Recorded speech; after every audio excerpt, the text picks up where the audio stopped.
All right, this is JPEG to RAW photo review show number 43, and we're wrapping up the November. We're doing the November photos. Now, this is January. The December best of 2018 photos are currently being reviewed and voted on, and shortly we'll have a show going over some of those, and we'll be announcing the winners and that kind of stuff. So that's coming. But tonight we're going to do the November images for 2018, and let me get over and show you how you can enter if you want to. Right now it says December. It's because I'm a little behind. The holidays have messed me up. I've been sick. My voice is still funny. But this will be updated soon. So this is where you go, jpraw.com/contest. You can enter right there once I set it up for January. And if you want to enter on Facebook, if you're still on Facebook, I know a lot of you are, but a lot of you are not. If you're still on Facebook, the links to the two Facebook groups are right on that same page, jpraw.com/contest. And that'll get you entered into the contest each month. All right. So tonight, like I said, we're going to be going over the November images. We're going to start like we always do with the beginners images. If I can, I got to get this thing ready. I am rusty. We're going to go to the beginners. In both groups tonight, the theme was open, like we've been doing for a while, but we encouraged seasonal images. Okay? Yep. So first one up is not that image, this image from Nancy Smith. I'll get some of the cobwebs out here as we get rolling. This one's from Nancy Smith. And Nancy says, nothing says fall or November like pumpkin pie. This was the first time in years I've baked and couldn't resist a photo. And that looks like a fantastic pumpkin pie. Yeah, and before we talk about this photo, let's just stop right there. A lot of times when you're talking about photos, you have to ask yourself that question right there. Do you look at that and be like, man, I want a piece of that pie? I mean, if you like pumpkin pie and it looks good and you're like, man, I think the photo has succeeded at that point. That's just my personal opinion. Now we can talk about focus and all this kind of stuff. It looks like she might have tried to focus stack a little bit here. I don't know, or done some repair to the photo, because I see some kind of parts of the image that are a little bit fuzzy that doesn't make sense to me in the depth of the image. Does that make sense, Mike? Yeah. If you're seeing the same stuff on the right-hand side of just below the edge of the pie and the plate there, it looks like there's a fuzzy area in there where there might have been some photo repair done, or she maybe stacked a few images together. I don't know. But that's what my only thing I would say about this is the focus field seems off to me. The pie looks a little fuzzy, but the whipped cream looks like it's in focus. Is that what you're seeing too? It's hard for me to see on this little screen, but yes, I see some of what you're talking about. Yeah, and if that's the case, and I don't know if Nancy's out there or not tonight, if she watches this and can let us know, but I'm pretty sure this is a focus stacked image, and I could be wrong again. If it is, it most likely looks like it may have been done in Photoshop, because Photoshop, even though it has layer blending and whatnot, it's not very good. Focus stackers like Zarine and Helicon focus stackers are really they're really mathematically superior to Photoshop, and so you're going to get better results using those tools. They are a little bit more expensive. I would say Zarine if you really want to get into focus stacking. And I don't know if that's what she did here, but it certainly looks like it to me. And I'm not sure, but I would have tried to get a little bit more of the focus on the pie itself, because I think that star here is the pie, right? Right. So you'd want the entire pie, or at least the lion's share, the front inch of the pie in focus, with everything else being a little out. And it does look like it's a little front focus to me, but then I see other things that are out of focus behind that focus point, and then other things that are in focus. That's why my eye is confused. And focus stacking can do that if the software gets confused, which it looks like that may have happened here. But with all of that said, like I said and started this out, it's a successful photo because I want to eat that pie. Yes. Yeah, I think, so, and the color, color and everything is great. So, yeah. I think that front edge of the pie where we can see the texture of the pumpkin in there would have been nice if that was a little bit sharper. Yes. Throughout that whole thing. So Nancy, I'm just reading Nancy's notes here. So she says it was a stacked image. She was reaching for straws to find a photo, and it was rushed. I think this is great, though. Nancy she produces every month. She always puts something out there. And folks, if you're watching right now, she's a great role model, I think, for anybody who wants to learn more about photography or wants to be involved in a show like this. This is the kind of images that we like to see. Nancy puts it out there knowing that, I want to learn more about this particular thing. And so she submitted an image that we can talk about. Or she may have put it out thinking other people are going to want to know about focus stacking and doing that sort of thing. And so if you're not familiar with focus stacking, essentially it's taking different focus points throughout the depth of the photo and then putting them in this piece of software that figures out those focus points and stitches them all together like a panorama, only it's a focus panorama. And you can really control the depth of how much of the image is in focus and how much isn't. And like I said, Photoshop is really raw when it comes to doing it. It can do it, but doesn't do it very well. And the other thing is, too, focused stacked images to be successful, you have to take a lot of photos, a lot of them, especially if you're shooting with a wide open aperture like f1.4 or f2.8 to get the light. Then you've got to stack maybe 50, 60 images together. Wow. And yeah, it's quite a process. And if you go and you study like some of the insect groups where they photograph and do focus stacking on insects, these guys are taking 150 and 200 photos and then stacking those photos together to get pinpoint accuracy of focus through the entire photo. Our friend Don Komarachka, I think he takes hundreds of those snowflakes. Yeah, absolutely. That. I will tell you, so with all that said, and maybe this will, Nancy will like this. As I was looking at the photo, I could have sworn I smelled pumpkin in this room. so Nancy, if that was definitely a success, because when I look at it, I'm now hungry for pumpkin pie, and I can swear I smell pumpkin right now, and there's no pumpkin being baked anywhere in this house. So you got me with that. It's and if people are curious, Christina just posted in the chat. I'll put a link in there, Christina, for everybody to find out. Zareen, Janice just did a really nice show with the creator of this software, and he was very fascinating. And some of the stuff that you can do with Zareen is unreal, Mike. He has a 3D movie of an object where the camera never moved. I don't know how he did it, but the software can make a 3D model of the object and turn it just by taking normal photos. It was absolutely amazing, but he showed it on the show. I'm going to post a link here, guys, in the chat. I know you can't do this, but Mike has given me the great ability to be a moderator so that I can. So there you go. There's the and it's 30-day free trial. Wait, where did you post it?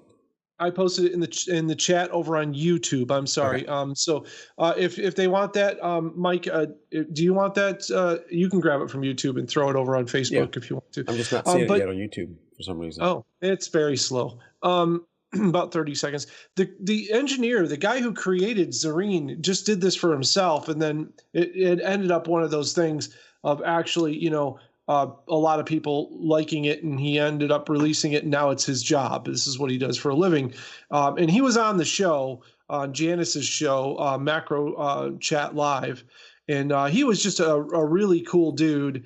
And he just he talked about, his name is Rick Littlefield, by the way, if you're looking for him. It's R-I-K, Littlefield. And he's just a super awesome guy, and he's just this engineer dude, and talking about all these cool photos of butterfly wings and stuff that got him inspired to make a piece of software to do this work. And now people make these movies. The movies are amazing. If you can I think they're in the gallery of this 3D stuff is like ridiculous. I'm like, you're just doing that with a film camera? Wow. So anyways, not to get too far off track and we got to move along, but I did want to share that with everybody. Yeah, so thanks. Pick it up. Yeah. Yep. All right. Up next, and I still don't see that link, but once I do, I'll post it over in Facebook for those watching on Facebook. Yeah, guys, let us know out in YouTube chat if you got that link. If you didn't, for some reason, okay, yeah, it looks like Christina said she got the link. So odd. Maybe I'm in a weird chat. Maybe I'm in an alternate universe, Mike. Could be. All right, we'll keep going. Speaking of that, let's go to the next photo. Yeah, speaking of that, up next is this one from William Alexander. And when I first saw this, it reminded me of Scott Norris, and he mentions this in his comments. William says, long history of translation with the Milwaukee Art Museum edition. This shot reminds of the full-size architect approval mock-ups that stood out front early in the construction. Must give proper shout out to Scott Norris for the process and inspiration. Yeah, and so they didn't get the link, just so you know, Mike. Okay. We'll make sure everybody gets the link. We'll put it in the description of the video after we get done. Yep. So stick around for that, and we'll make sure everybody gets it. So yeah, when I saw this, I was fascinated by this architecture as well. I have so many pictures of the inside. The Milwaukee Art Museum, if anybody out there gets a chance, I mean, you go to Milwaukee for the beer. I'm not going to lie. It's a great beer town. It still is a great beer town. It's a wonderful place. We walked all over the city. It was gorgeous. But the Milwaukee Art Museum is a piece of art itself. Now, I've been to a lot of art museums, and some of them are kind of, they're a little cool here and there. But this whole museum is just, you walk around it thinking you're like in the Starship Enterprise. It's like another world in there. And this is one of my favorite museums. And I've been to a lot of them in New York, Chicago, San Francisco. But the Milwaukee Art Museum was amazing. And Scott and I had a wonderful time when we were there. And this photo just brought me right back. And yeah, William, you can totally see Scott's influence here. Yes. And I think you did a great job in this. My only criticism that I would have, and Scott will tell you the same thing, is you do have a dark, and you did a good job of making it not too dark, but you do have a triangle in the corner of your composition. If you were to clone that out, it would not be missed. No one would know that you cloned it out, and it just would not draw it. That triangle draws your eye to that side, which is kind of okay because you do have the light part there of the arch. This is one of the archways in the hall that goes along the length of the museum. So these two hallways, and have you ever seen the outside of that museum, the sculpture that looks like a giant bird? Yeah. And so when you go inside, these long hallways stretch out each side, and then the center part of the art museum is like a cathedral, and it's just gorgeous. And I think we featured a photo on the show a while back. It was the same photo that I took when I was there because I was so blown away at the light contrast and what the light does on the inside of this art museum. Anybody want to visit an art museum or you're not into art museums, go to this one because you will be after you go to this one. It's absolutely beautiful. I think, William, you did a great job of capturing that. I mean, this is two photos right in a row here, capturing the exact feel of what you will feel when you go there. So I think William did a great job. And my only thing was just that dark in the corner. Always be careful of triangles and dark triangles in the corners. Yep. Great job, William. And I definitely, when I first looked at it, I immediately thought of Scott Norris. Yes. So great job. All right. Up next, and we're still in the beginners group. Up next.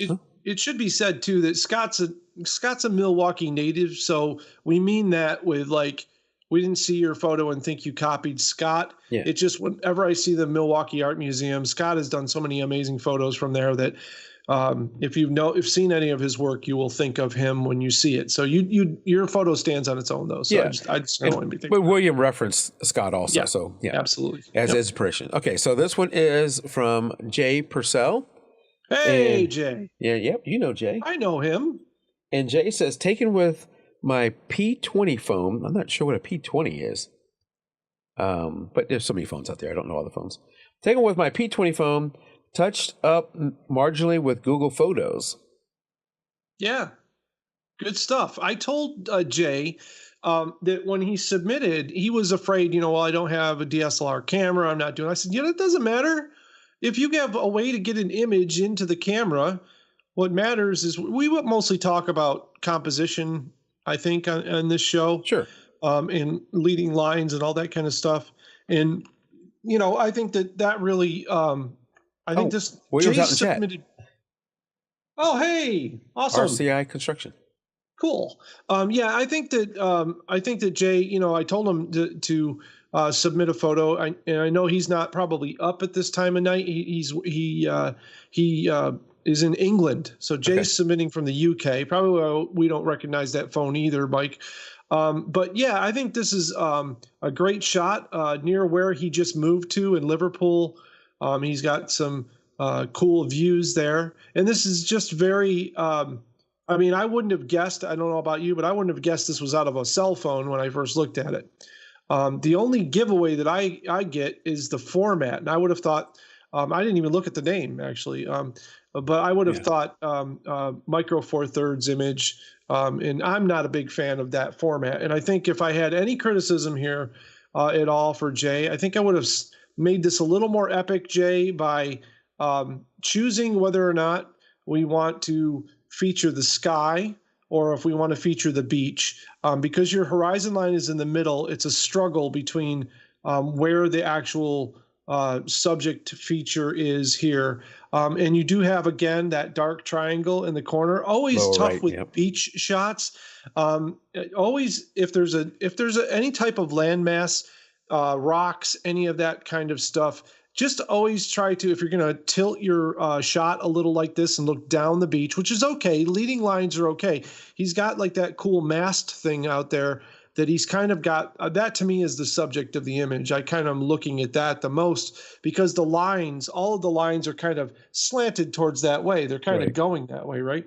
But the dark in the bottom corner of the pebbles there is kind of detracting my eye a little bit. It's pretty and I want to look at it, but is that my subject? If we put too many pretty things, especially if they're cordoned off on their own in an image, then our eyes just go, and suddenly we don't have any focus of the image and we're not drawn in at that point. We're kind of drawn all over the photo and we don't look at it as long as I think that we should and enjoy it as much. So I would probably crop this into like a 16:9.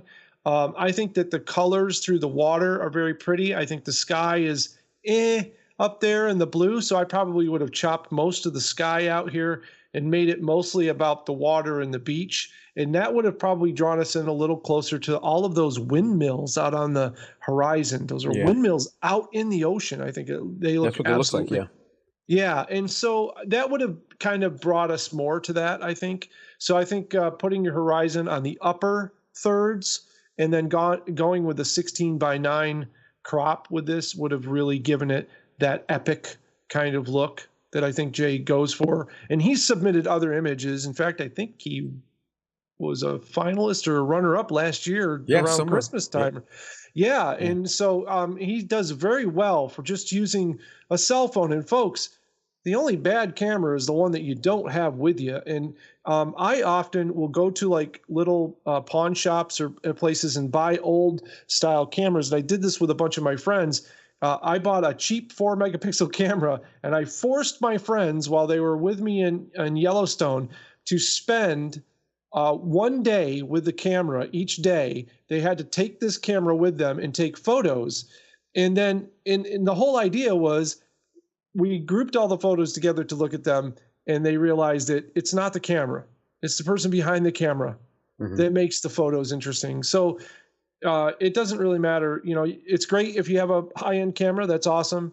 But if you just want to learn about the art and you want to always make sure you have something to take photos with you. Yeah, I mean, today's cell phones take such great photos.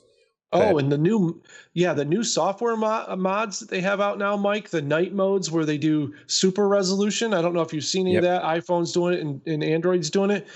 Amazing, no noise, none of that artifacting you used to get on a cell phone. Just absolutely amazing what you can get out of a cell phone now. Now, I'm not telling everybody that they're as good as DSLRs as far as when it comes to printing and all that kind of stuff. But I'm telling you what, I use my cell phone a lot more than I used to now. Yeah. I really and of do. course, for most of us, if you're shooting with your cell phone, you're shooting JPEG. So you're missing out on that too. But like you said, the best camera is the one you have with you. And even times when I was in Alaska, I would have my 70-200 on my camera body sometimes. And I didn't want to keep switching lenses. So if I wanted a wider angle thing, I was shooting with the cell phone. So I was using both. Right. And you can shoot panoramas like quite easily with a cell phone and then assemble them together and get a big resolution photo as well. Yeah. And it used to be you could only do that in good light, but now you can do it in just about any light. It's the new Pixel. I have the Pixel 2 and they have the Pixel 3 out now. They all shoot in RAW. So good. I can process RAW out of those. And I think iPhone's going that way as well. So. All right. Pretty cool. Good. All right. Up next in the beginners group is this image from, let me get her name, Kristen Anderson. Yes. Kristen says, first fresh 48 session. I think that means 48 hours old, I'm going to guess. If she's out there, she can tell us. First fresh 48 session. I did detailed shots of the ears also. This photo is resized for social media. Cool. And I don't know if we got a problem with Facebook. Not streaming. Hey, there's Kristen. Yeah. She came over here because she was over on Facebook. And for whatever reason, Facebook seems like it's not streaming anymore. And I will tell you guys, you want to really see these photos and get a good look at them. 1080p over on YouTube is much better anyways. So yeah, Facebook, 720, I think still, right? Or have they They're finally? 720. Yep. And I think, I don't know, Facebook is having all kind of problems. I'm going to stop that stream. Okay. We're over here just on YouTube tonight. On the YouTubes. All right. So back to Kristen's image. Well, this is a beautiful photo, and she's focusing on the hand, and again, great job here. I like the light and the look. What do you think, Mike? You're more of a portrait guy than I am. I am? More so than I am. So.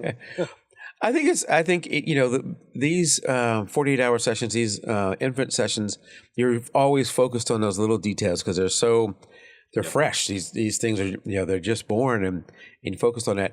If anything, I would maybe even a tighter shot on the hand or something like that. I know she did the ears, the toes, all those things are just, fascinating to see. But with this image, I like this image. I'd maybe crop the top part out so I don't have that distraction. Other than that, for me, I like it. Yeah, it's the one thing for me, the only thing for me was just the partial shot of the chin it makes me want to see the baby's face as well. Yeah. And I think, a little tighter, which can be tough. All kudos to you, Kristen, because I could never do this job. I don't have the patience, and folks that can do it, I have the utmost respect for because I can't. Yeah. So. And, we're talking, often when we talk about these things, you get it the best you can in camera. And then some of these cropping things you're doing afterwards, you can't obviously add more face if you didn't have it, but you could could crop it somewhat. You don't want to go crazy with it in case the parents go, "Oh my God, I love that shot of the hand," and then they want a huge blow up of it. Like you said, if you crop too tight, you won't be able to do that. But you should, almost like a sports, you should be snapping away with some of these. And I think too, a lot of aspiring portrait or infant photographers, anybody who works in any of these businesses where you take photos of people. I think, and Mike, I hope you'll agree with me on this. I think that it's really important. A lot of people will be like, well, I got to study this and I got to learn how to do this and I got to do that. Just get in there and do it. Yeah. And you're going to find out from the people that you work with what works. They're going to give you feedback. Yeah. And you're going to, you can't listen to every piece of feedback that you get from everybody because everybody has different tastes, and right? You got to be you. Yeah. Right. But you'll notice when a photo comes along that you feel very strongly about and they feel very strongly about, that's the one you want to make the mental note of and say, I'm onto something here. And that's the one you'll hold on to. You'll have some that you'll be like, I don't know about this, but hey, if they like it, then it's a winner. They're paying you for the job. And so I think a lot of people spend a lot of time. When I was teaching, I found there was a whole bunch of people who were trying to build the perfect mousetrap before they even knew if there was a mouse. Yeah. And I think you just have to get out there and you have to try, and you will figure out what works and what doesn't, and you'll get better along the way. And it's a growing process. Don't sell yourself short about growth and failure, because that's how we learn and get better. And I know as kids, we're always taught, don't do this or don't fail, always do better. And yeah, we want to do better, but we have to fail in order to do better in what we do. So you have to let that go. It's very hard for a lot of people to fail at something. And I'm one of those people. It's very hard when I fail at something. And it's very hard for me to admit I fail at something too. And so that makes it even more difficult. But if you can get over that, you will learn from that situation. And that's the best part of failure, is that you learn to move forward, to better yourself. Absolutely. And to better what you do. So anybody out there who wants to learn to do this sort of thing and wonders if you're doing the right thing, you're doing the wrong thing, Kristen, if the parents love this shot, you're a winner. There you go. And I think she did a great job with this. And this is her first, she said this is her first 48-hour session. Oh, amazing. Oh, all right. I thought, well, that's even more amazing. Yeah, I don't think she was saying it was the first for this baby, because obviously they only have 48 hours. It's the first for her. Awesome. All right. And up next is, let me get this one here. There's another image from Kristen. Hey.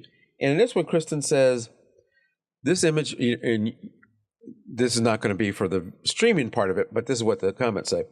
This image is full size. I've taken this little boy's photos since he was in his mama's tummy. I had his mom and dad parachute a blanket above him, and this was the result of one of them. The blanket is out of frame, but I just love his smile in this image. So I guess she was using the blanket to either for the sun or to get him to be that happy.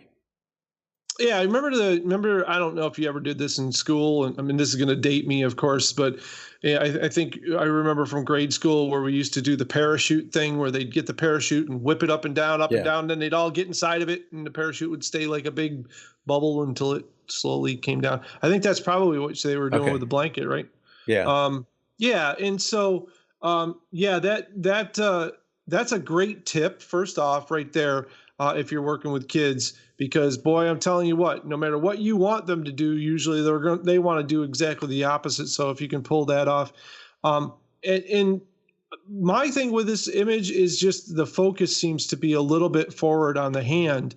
And if anything, one of the hardest things to do with any action shot is to get the focus, because they're not like that. This kid is not holding still right now. Right. And so you've got to be tack sharp, and your camera's got to, be able to handle that eye focus or point focus. One of the tricks that I would do with this type of photography and help my composition a little bit is I would move my focus point. I would use a spot focus first off, and I would move the spot in my camera to the right thirds of the image, or the left thirds, depending on which way the action was going. And that would force me to focus on that part of the image and compose with negative space properly in the opposite side of the image. So for me, he's a little bit too close to the center of the image, and I would like to see him a little bit, not a lot, but a little bit less targeted here. and a little bit more to the right. And if you put your focus spot over there, you're not doing that thing where I see a lot of people, you know how you press your shutter button halfway and it'll lock focus, Right. or you'll have a lock focus, or you'll have a back focus button that'll lock the focus. A lot of people will target the subject, lock focus, and then wait for the moment and click it. You need to basically move your focus point and be tracking with that focus and then click it, because that by the time you get done locking focus and then composing, the moment is usually over. So that learning that trick with moving your spot focus point, or using some cameras have eye focus where they can actually see the eye and they will focus only on the eye. I know all the Sony cameras have eye focus that does, you have it in continuous mode. It will find the eye, it'll track the eye, and no matter where they are in the frame, that that's pretty good. Nikon doesn't have that. Yeah, and it's just one of those things. But for most cameras, you can get a spot focus and you can move it within a zone, right, inside the viewfinder. And usually I would move it to the right or left, and not keep it centered. A lot of people will have it in the center, and they'll be focusing on the center. So just, keep that in mind. That's usually the technique that I use, or things that you can try. But that was my only thing. I think it's a great photo. Got him smiling. He looks like he's having fun. I'm sure the parents absolutely love it. And it's a really nitpicky thing that the focus is a little forward. I don't think that, most parents are probably even going to notice that. For me, I notice it mostly in the hair, because I can see his hand in the fabric. I can see the lines in the fabric very clear. But if you look at his hair, you can't see the lines very clear. So that shows me where the focus point is. When I'm like, just yesterday, I was out shooting a basketball game, and I struggle sometimes with moving it too far to the right or too far to the left, the focus point, right, because the action's going all over the place. Sure. But I am trying to do that, and I have to move it some. But what I do is, rather than keep it on that middle plane, is I'll move it up one or maybe two, because that way I'm trying to get that focus to be on more of the head rather than on the chest. Right. Sure. Chest is an easier target, but often when the ball is right there, or their hands are right there, or maybe they're leaning forward, I'll get a focus that is not, sharper somewhere else and not on their face. So if I move that focus point up one plane, or maybe even two, depending on where it is, and then, still going left to right if you want to with the focus, you have a better chance of getting it there. Yeah, and if you folks are wondering, like, well, doesn't a wide focus help you like cover a bigger area? It actually doesn't. A lot of times, if you use a wider focus, like if you're using like a instead of a spot focus, you're using like the wide angle focus on your camera. A lot of cameras will tend to focus on the things that are closest, or back focus on things that are in your background. So that's why you would want to use a spot focus in this, and a continuous focus at that. I always use continuous. The other thing to be careful of, and I don't think it's here, but if you're shooting wide open at 2.8 or even less, know how much. What is your depth of field? It has to do with that, plus your distance to the subject. So you may be far enough away; it doesn't matter. But it could be that your distance is you only got an inch or 2 inches or a little bit more, and then that time whenever the ball comes up, it's not a ball in this one, but the ball comes up and the focus is right there. It's 6 inches from his face, so I've lost focus on the face. Yeah, and light can be the big factor there too, right? Trying to get the speed, get it clear, and all that kind of stuff. Yeah. Fill lights are huge. When you have kids, a lot of times flashes will freak kids out. They will hate them. It just scares them. They don't know what's going on.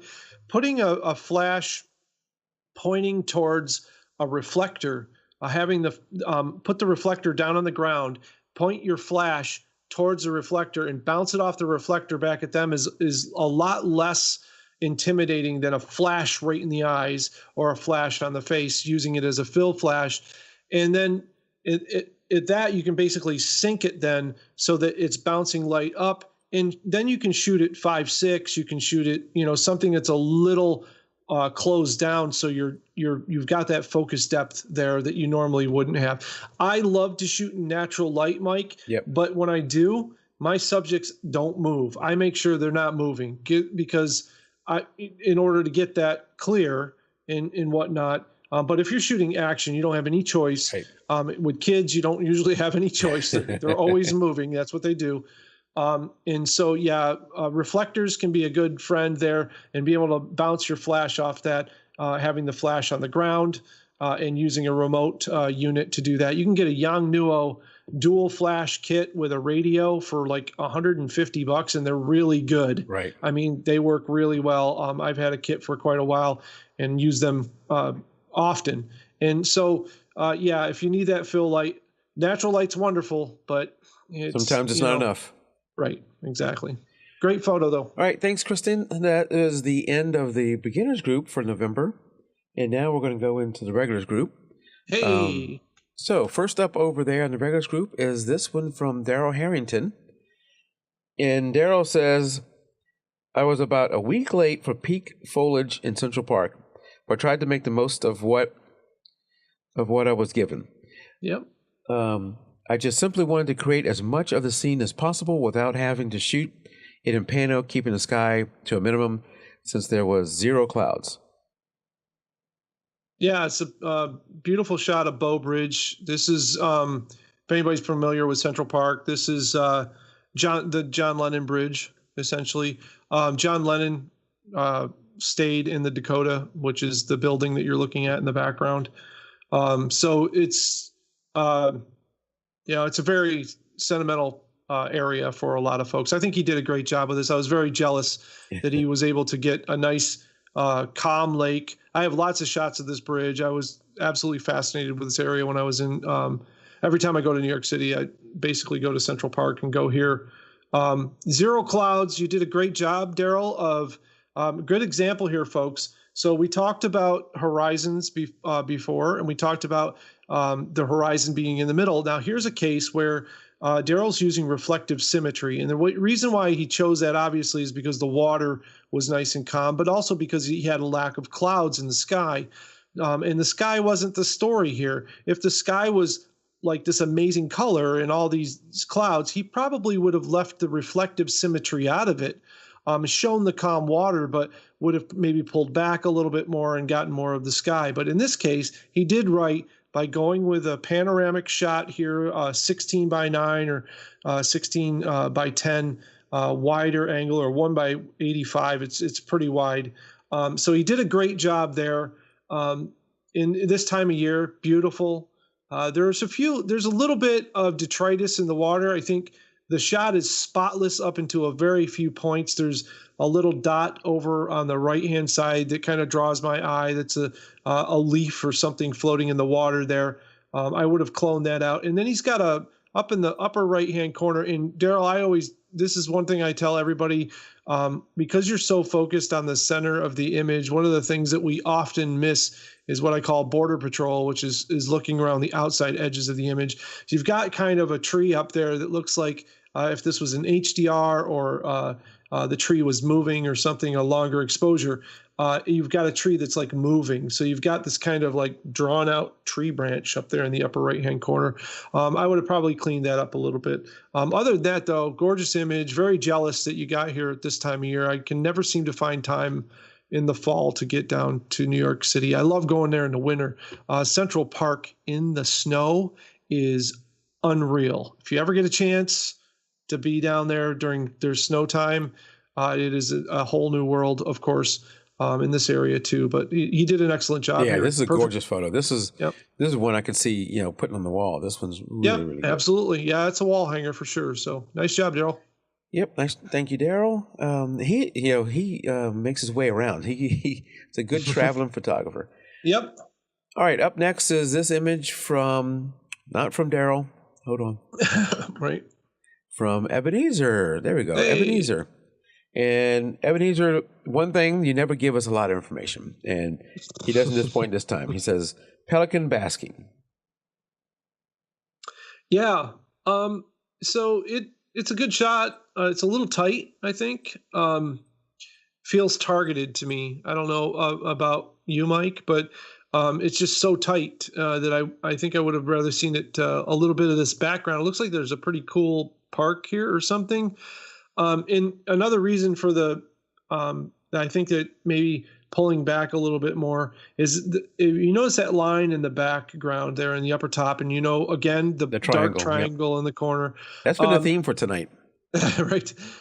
That line is quite slanted, even though it looks like the flow of the water up close is straight. The whole image is actually leaning down to the left, and that always gives us a feeling of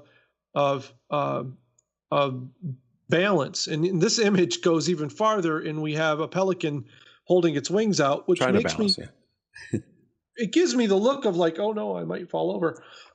And so anytime we have a horizon, anytime we have water and we tilt the image, it lends a sense of tension to the image.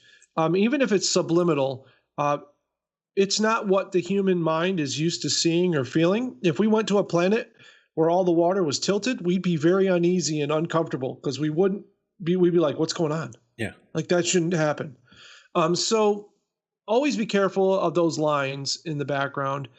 He could have vignetted or darkened this up maybe, and that line would have disappeared a little bit and drawn us more direct and not had that kind of sense of leaning.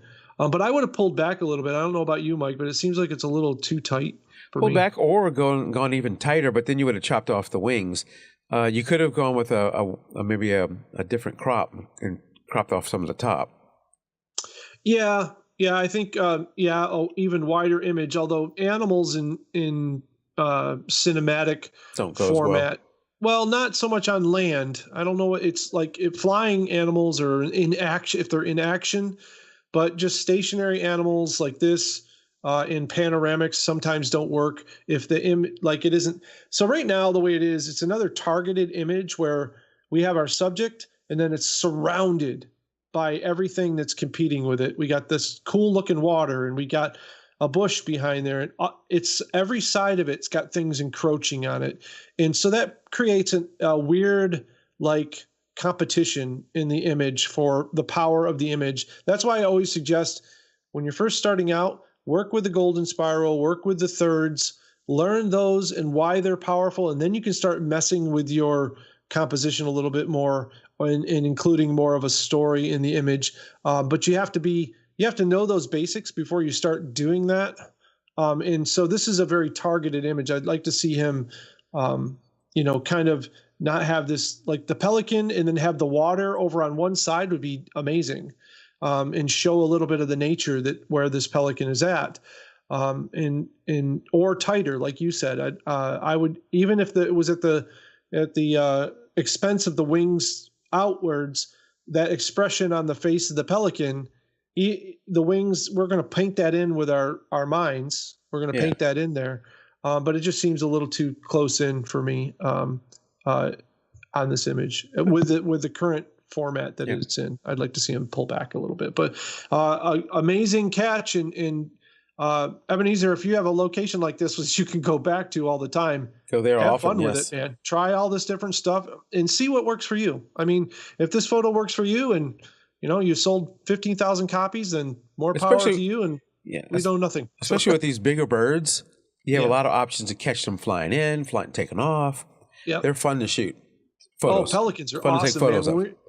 Yeah, and when we were in San Francisco shooting pelicans, and they fly in formation, we call it, they're squadrons, and they look awesome. I mean, huge wingspans, and so it's really cool. So good job. Good job. Okay, up next is this image from Spencer Sullivan. And holy cow, Mike! I just noticed it. Holy cow, you got a lot of photos this month. Yeah, we may not go through all of them. Okay, but. I mentioned Ebenezer gives us very little information. He gave us more than Spencer. Spencer gave us nothing. So this is a cool. It is a cool shot. I like this shot. You know where this is at, Mike? I have no clue. I don't get around as much as you. I only know because I've been there so many times. This is in Yellowstone. This is Grand Prismatic in Yellowstone. Early in the morning, I can tell you that. And the only reason I know all of this is because I was fortunate in 2017 to take a bunch of friends out there and be able to shoot early in the morning. And I've been there a couple of times, and it's been during the day. And essentially during the day, it always looks the same. There's 1,000 people on this boardwalk. The color's always the same. I don't know. It's just, it's like you can take one picture and be like, yeah, that's it. During the morning and the evening, this place gets weird, and the fog from the geysers and the light is always really spectacular. So I really like this shot a lot. I think the processing could use some work a little bit. And I also know that with this image, he probably went with the bench being level, which is good, but the angle that the bench is on probably because he leveled that made the boardwalk look like it's going up. Spencer, definitely always look at your landscape first.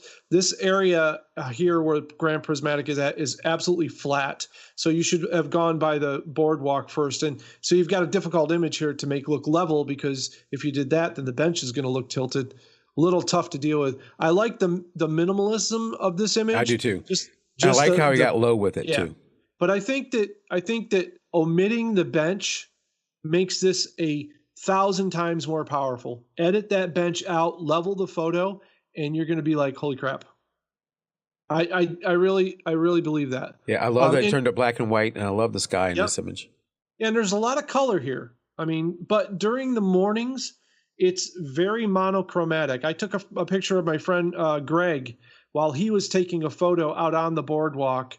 It's one of my favorite shots from the shoot, and maybe at the end of here I can show you that shot. And it's just a middle, but the colors are very different during the middle of the day. It's very brilliant, bright purples and oranges and aqua colors during the day because of this geyser. It's very big and deep, and that's why they call it Grand Prismatic. But then in the mornings, it's very monochromatic. You get a cool sunrise, and the colors can be amazing, or it might just be a total whiteout, which it looks like it might have been this morning, was a little grayer. And so I think he did a great job by going black and white. And I like the minimalism. I just think that we take the bench out, and I think get the boardwalk level on the right hand side. And I think he's got an award winning photo here. So I think it's a well thought out image. So all right, thanks, Spencer.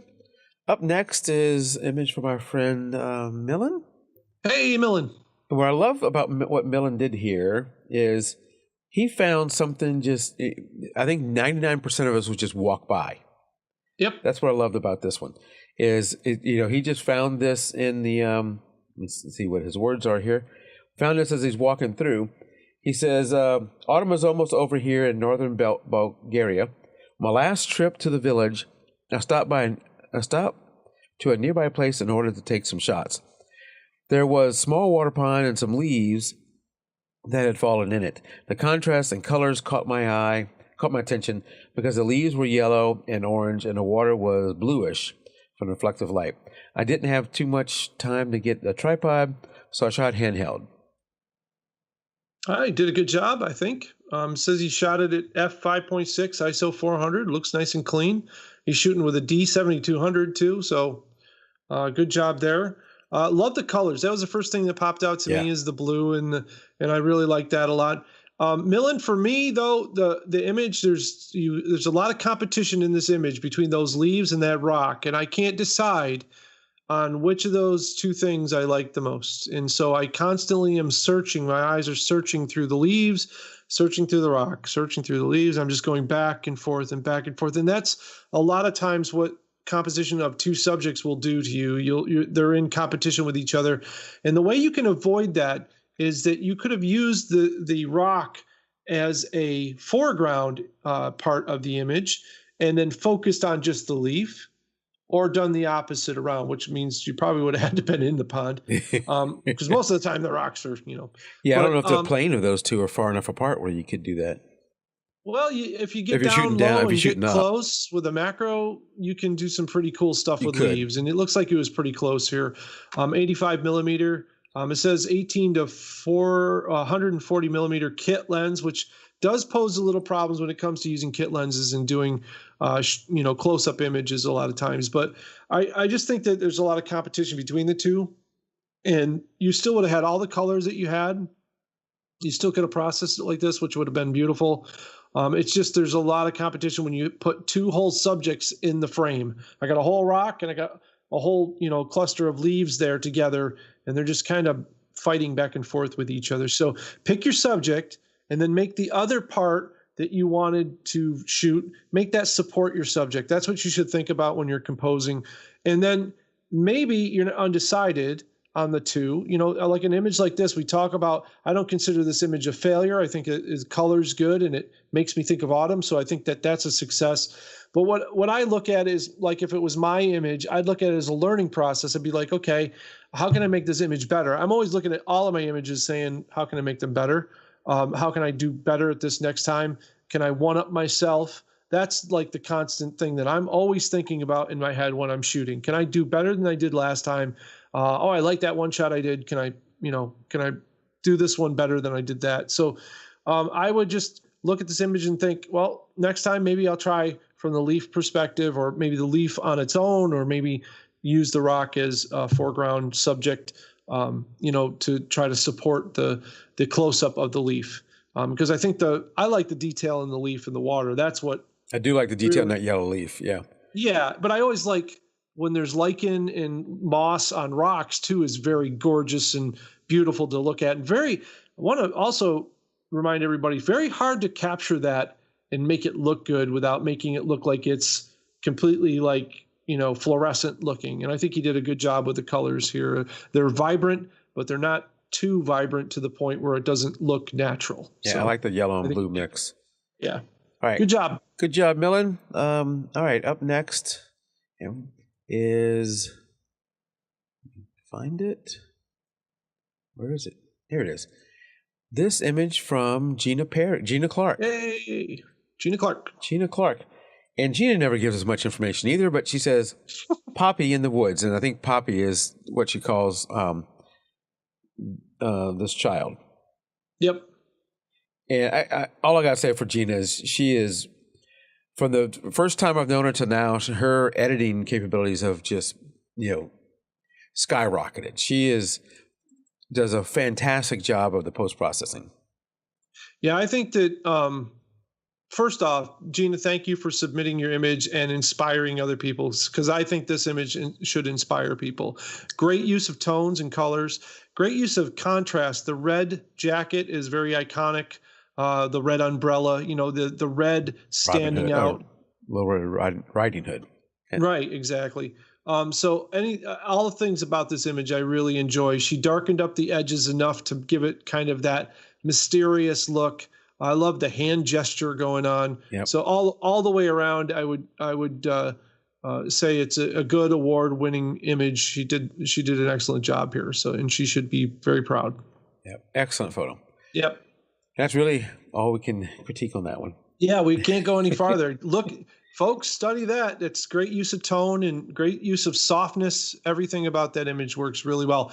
And even though the subject is in the center, it works because it's a symmetrical image. She's got the woods and everything are around the outside, and that all works very well in her composition. So, yep. All right. Up next is this image from Amber.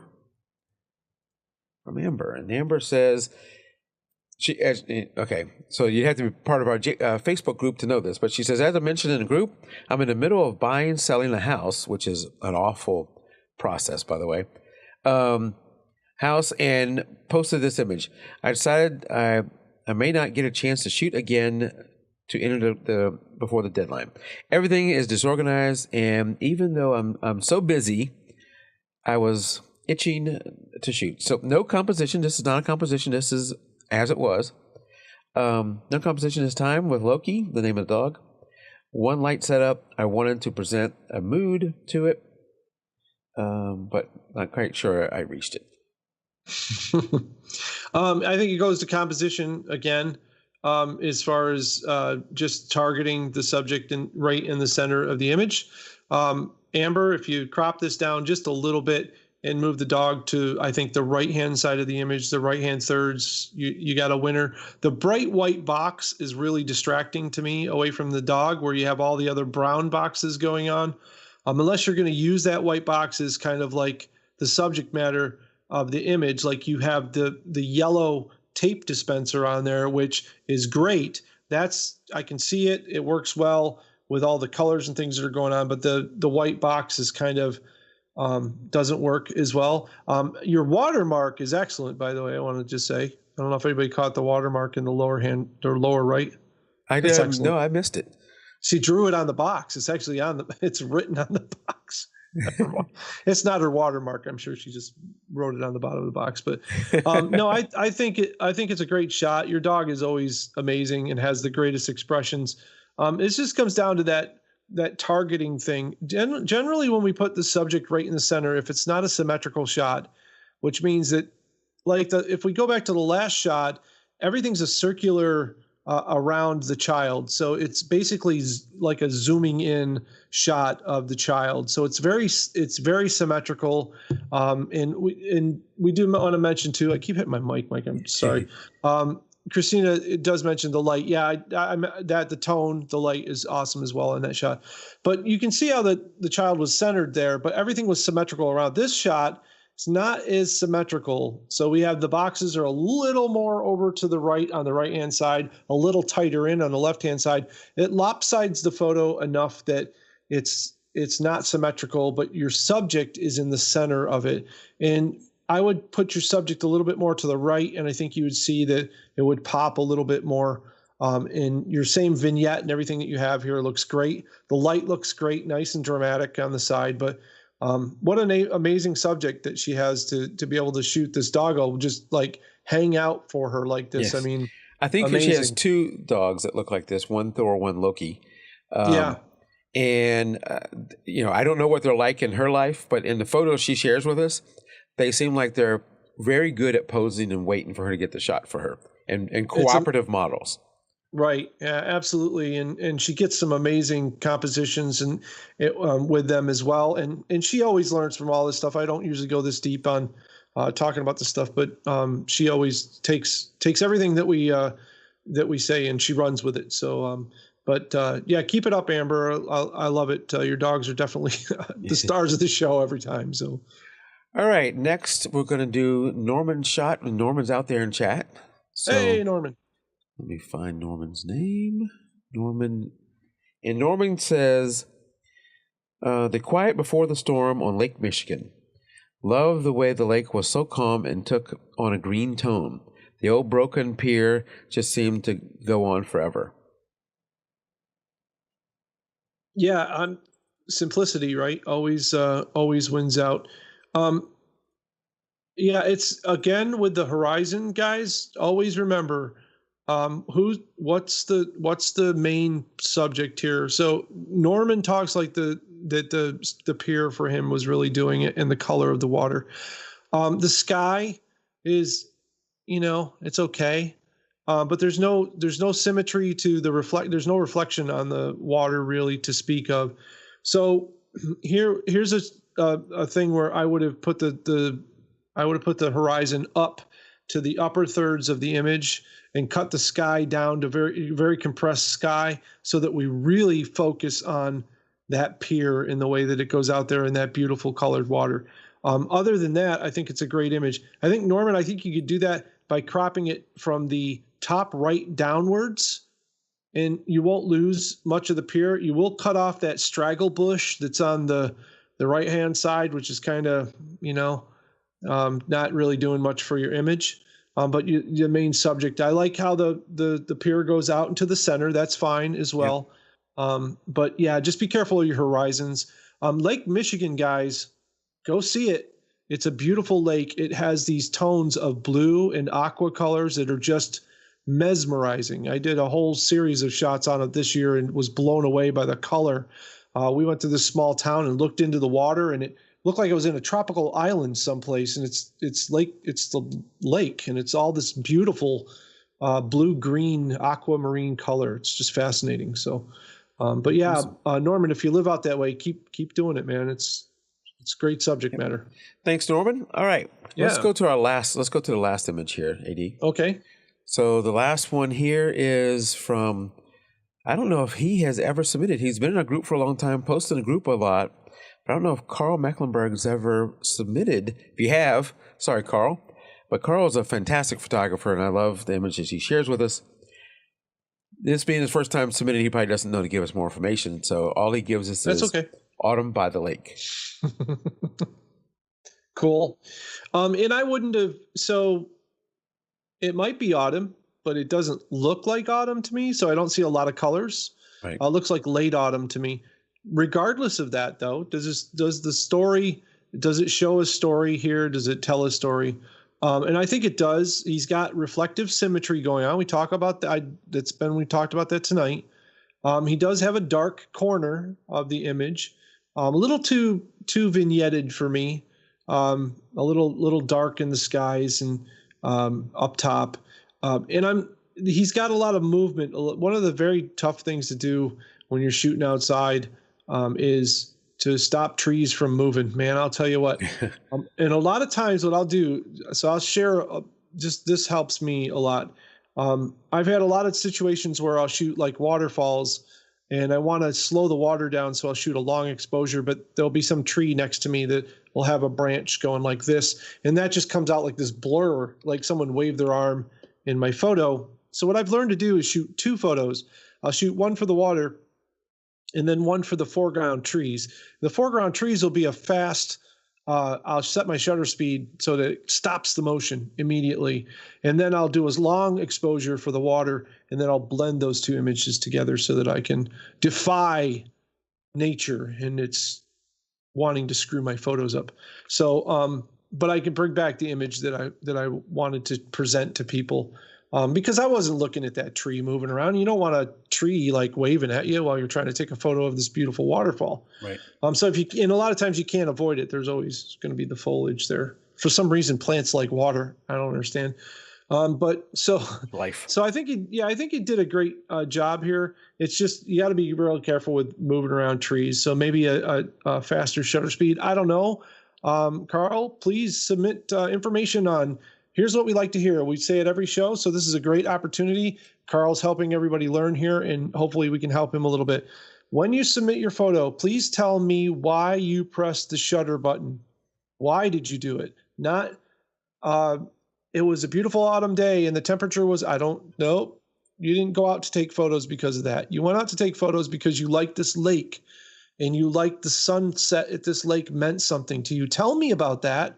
Tell me about why you composed it the way that you composed it. What made you press that shutter button at that moment in time? And then how you processed it, if you processed it.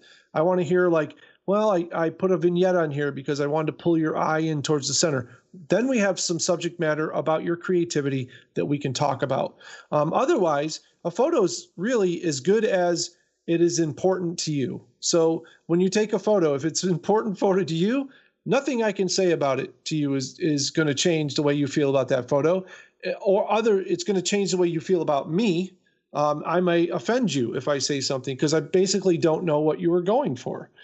So it always helps when Mike and I know what you're trying to achieve with your photo. If you guys can supply that, this show will explode in popularity. Just tell us why, and then we can go off that, and we can maybe. We'll reinforce your creativity when it's positive. If you're stuck, it'll help you get over the creative roadblocks that you're facing. And if you're completely lost, it'll help you get out of that hole that you're in.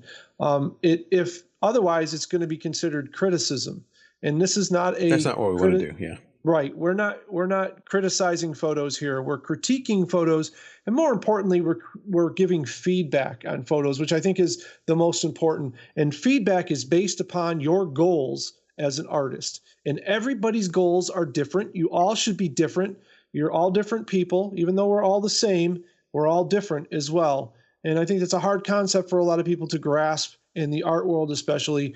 We want to learn from somebody, but we don't want to emulate them or be the same as them. We want to take what they have taught us, what we've learned from them, what we are inspired from by them, and then we want to mold it into our own thing. And it's okay to show your inspiration. Like we saw Scott Norris earlier had inspired somebody to take a photo, and boom, beautiful photo. It was his own photo, and he said Scott Norris was his inspiration. His inspiration. That's so important. When I was in music, people would be like, well, that song sounds like so-and-so, and this song sounds like, I'd be like, thank you. That's exactly what inspired me to write this song. And I learned from that, right? I learned from that session. I learned from writing that song that way. And then the next song may sound less like the other one did, like that person, and it'll be more my own the next time. Right. So that happens naturally as a progression as an artist. So make sure that you tell us what you're going for, man, so we can help you, because that's really important. So Carl, submit more photos, man.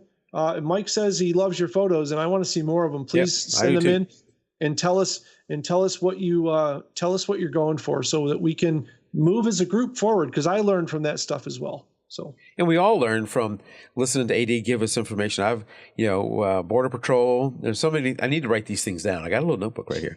But some of those things are going through my head, and then when I go out to shoot, I have a little AD in my head who's saying, "What did AD say?" I'm sorry. All right. So thanks everybody for submitting. Next, we'll be getting into the December contest on next show. But until then, if you want to subscribe, head over to jpegtheraw.com/subscribe. And over there, you can subscribe through iTunes, video large, video small, through YouTube. If you're already on YouTube watching us live, and you're not subscribed, just do that. Or over on Vimeo. If we only produce this in video format, there's not an audio format, because we really think you need to see the video part of it. That, and then we talked about this in the pre-show, and now we're going to have to do it all over again here during the show. AD has coming up over on his thecreators.com over on Patreon. I'm all screwed up. That's okay. You have your first show for 2019 coming up tomorrow. Finally. Yeah. Yes. What are you doing? Yep. 8 p.m. What are you doing tomorrow night? Eastern Daylight Time. We're going to be talking about Luminar 3 and Luminar with libraries now that they finally put the library function in. And we're going to be talking about video editors that are not Adobe products that are still good. And not Final Cut Pro. So no Apple products, no Adobe products, no products that start with an A. But I found a couple of editors that I really like a lot, and they're single purchase. You buy it once. One of the things I'm trying to get away with is a subscription fee. No offense to Adobe, but $58 a month is a lot of money for me to spend on a couple of pieces of software that I still use them every day, but that's still a lot of money. And what I'm doing now is doing more video and whatnot. So I'm earning money through videos and Patreon. It's not like I used to do, where I was earning money each week on my job teaching people. So it's a little different. I earn money once a month. And so it's a little tighter for me. So a subscription doesn't make a whole lot of sense. Yep. So this is just alternatives. So we're going to be talking about functionality, and is this stuff ready for, to move over? I get questions all the time. People ask me, like, tell me something I can get other than Photoshop or something other than Lightroom, and that's where we're going to go with this. I did want to mention, Mike, when you're talking about YouTube and where you can find this show, make sure you guys over on YouTube, there is a little bell down in that corner down there over there. Make sure that you click the little bell, because that's going to it's going to send you an email when we go live, and it's going to give you a pop-up on YouTube. If you have a television and you have YouTube on it, it'll give you a notification to let you know when the show is going to go live. Yeah, you can watch this on your TV in your living room now with smart TVs, all that kind of stuff. YouTube, I still think is a preferred format for this, especially for interaction, so you guys can talk to us. We can clearly see the YouTube chat, and I'm not on Facebook, so I can't see that. Yeah. And it seems to work all the time. Yeah. So yeah, we're doing that show tomorrow night at 8 Eastern. It's total. Yep. And the first show of the year is free. You don't have to be a Patreon subscriber to see the show tomorrow night. I will be posting the link in Patreon as a public link tomorrow morning. You will be able to tune in and watch it live tomorrow night at 8 p.m. Eastern Daylight Time. And I will be talking about Luminar 3 and demonstrating some of the new features in that. I'll be talking about a couple of new video programs that I am using now to produce some videos with. And I'll be taking questions and all that kind of stuff. It's a short show. We usually do 30 to 40 minutes at most. I try to keep it to like 30 minutes. So, demonstration and answering questions are usually the best part of the whole conversation. So yeah. Well, go over there and check out the creators.com over on Patreon. And if you want to get in touch with AD, the explorographer.com is the place to get in touch with him. All his links are there. Who is AD? Go over to Who is AD, and just come down here, and here's the little, gotta go down further, little form to fill out and contact him. But also he has his articles, his photos, his store, everything you want to know there about AD, and links to your social media. Yep, I'm not on much. I'm on Twitter these days. Because Google Plus is dying. Google Plus is going away. There are some new social media sites. I don't know if I'm going to get too involved.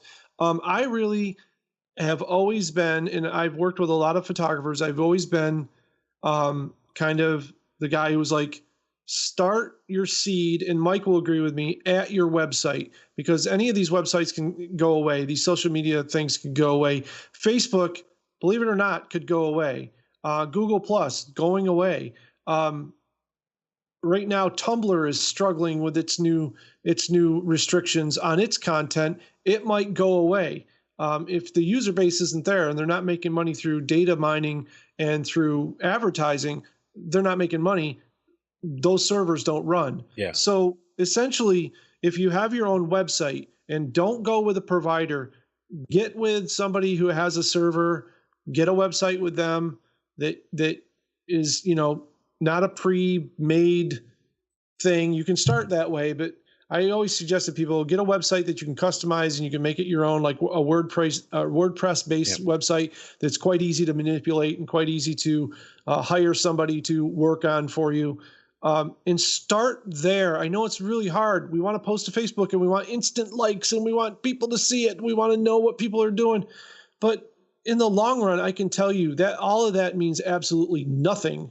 And can go away in a heartbeat. And you can invest an awful lot of time into that and lose it all because someone didn't file the proper data privacy rights, or something goes wrong in court with these people. And they're all in the hot seat right now. Yeah. So, yeah, I suggest if you want to be successful, post on your website first and share from your website out to the social media places. Make the website the middle of the target. Have everything else go out. Yeah, the hub. Yep. And make everything go out from there. And that's going to help you gain an audience that will stick with you. It won't be click farms. It won't be these, audiences that you could purchase and that means nothing. They won't buy your product. They won't support you. And your website will be there for you and won't just disappear overnight. And you can move websites around. It's quite easy to pack up a website and move it up to another server if you need to. But you can't move Facebook. So yeah, and I was going to say that too. That you get a provider. Let's say I'm with DreamHost right now. At one point, I was at Bluehost. Yeah, me too. There's lots of people out there. Bluehost wasn't doing what I wanted, so I just moved JPEG to RAW over to DreamHost. And if you ever visit the website, you have no idea that it moved. Right. Because I control that, I control the email for that. If you create that thing, there may be times where most of your traffic is happening somewhere over on Facebook.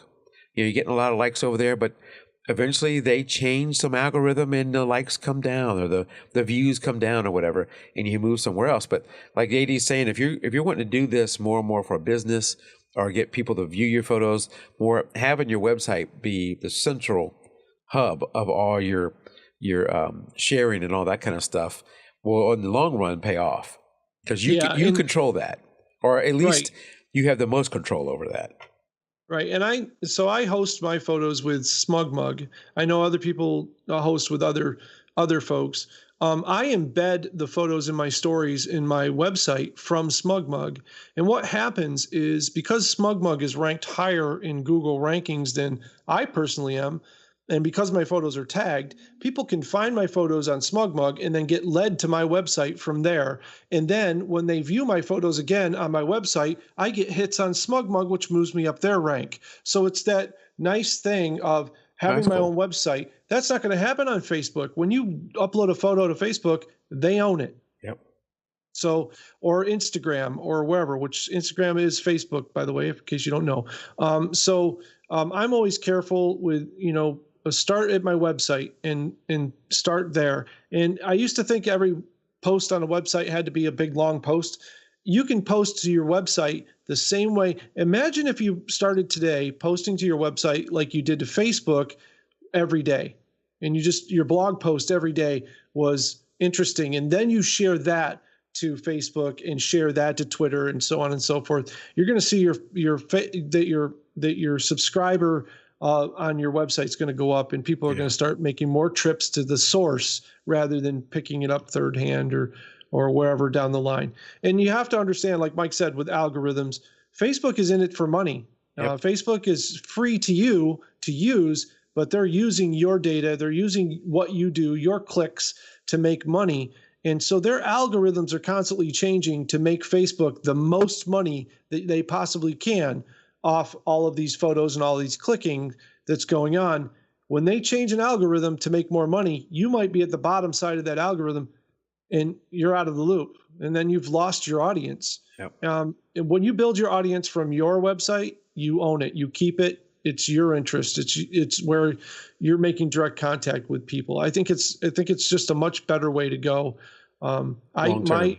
Right. And when I post on WordPress, if people are subscribed to my website, they get a little email that says a little blurb that says the first part of the story.